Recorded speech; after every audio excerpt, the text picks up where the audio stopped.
Hi friends, मैं Keshav Kumar BPSC study blog में आप सभी का स्वागत करता हूं।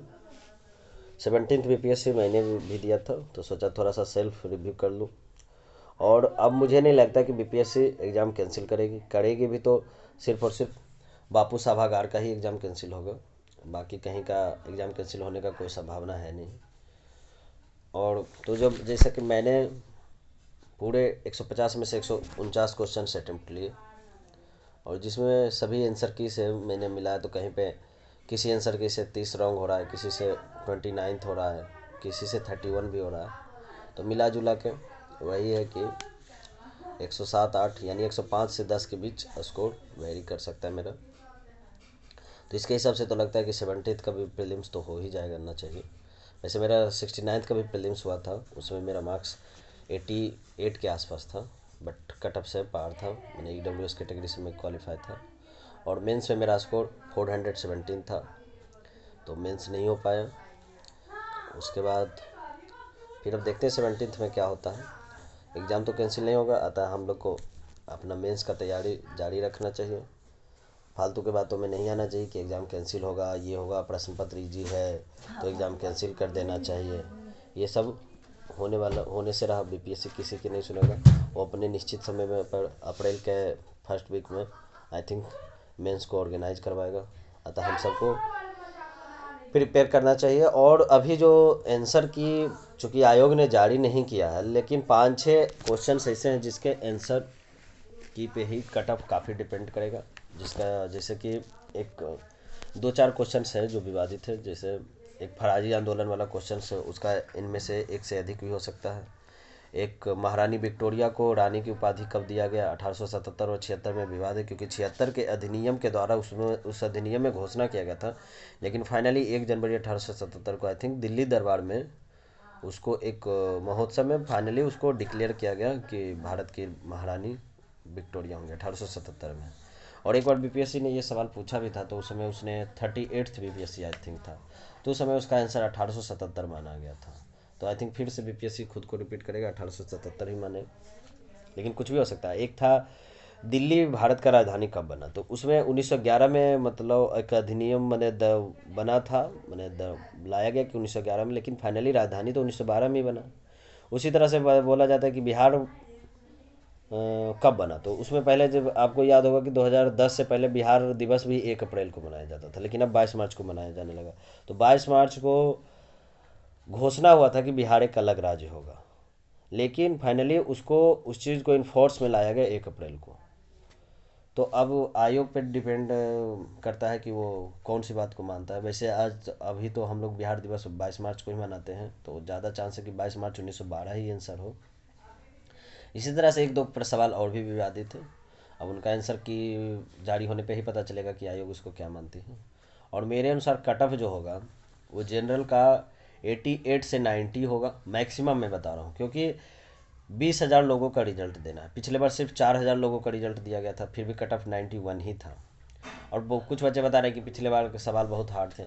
सवाल हार्ड थे, लेकिन उसमें फैक्ट्स का अभाव था।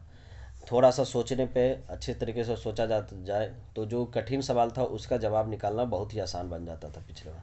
लेकिन इस बार सवाल देखने में भले इजी लग रहा है, लेकिन अगर हमें फैक्ट नहीं पता हो तो फिर उस सवाल का जवाब नहीं निकाला जा सकता। जैसे सीधे सीधे पूछ रहा है कि आरबीआई ने 2025 में हेडलाइन इन्फ्लेशन कितना तय किया है 2025 में।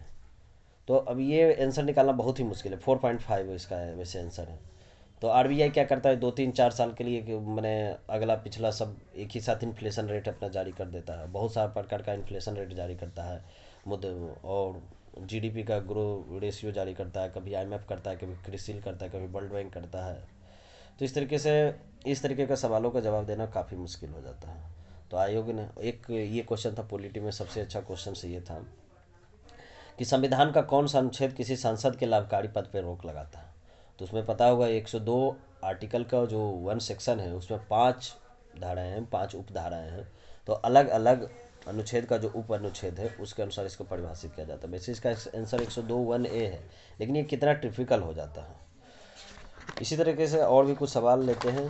जैसे इसमें और भी बढ़िया बढ़िया सवाल था। जैसे एक क्वेश्चन था कि जो चेन्नई से अंडमान को जोड़ा गया था, मोदी जी के द्वारा एक प्रोजेक्ट था, उस प्रोजेक्ट का उद्घाटन कब हुआ? अब बताइए, उस प्रोजेक्ट का उद्घाटन पिछले 1-2 सालों में नहीं किया गया, उस प्रोजेक्ट का उद्घाटन 2020 में किया गया था। तो इतना इतना पुराने पुराने सवाल को लिया गया। पॉलिटी का एक स्टैटिक्स का बहुत अच्छा क्वेश्चन आया था, वैसे सारे बुक में इसका मेंशंस भी रहता है कि कौन सा राष्ट्रपति पहले लोकसभा अध्यक्ष के पद पे भी रह चुके हैं। तो इसका आंसर नीलम संजीवा रेड्डी होंगे। और भी बहुत बढ़िया सवाल था। एक था मोबाइल फ़ोन के निर्माण में भारत का स्थान क्या था। फिर साइंस में एक था डाल्टन के परमाणु सिद्धांत। फिर 1-2 केमिस्ट्री के रिएक्शन पे अच्छे सवाल थे। हिस्ट्री में एक वाकाटक वंश वाला क्वेश्चंस को अच्छा कहा जा सकता है। उड़ीचिरा कम्बोज वाला आंसर जो था वो एनालिटिकल था थोड़ा सा।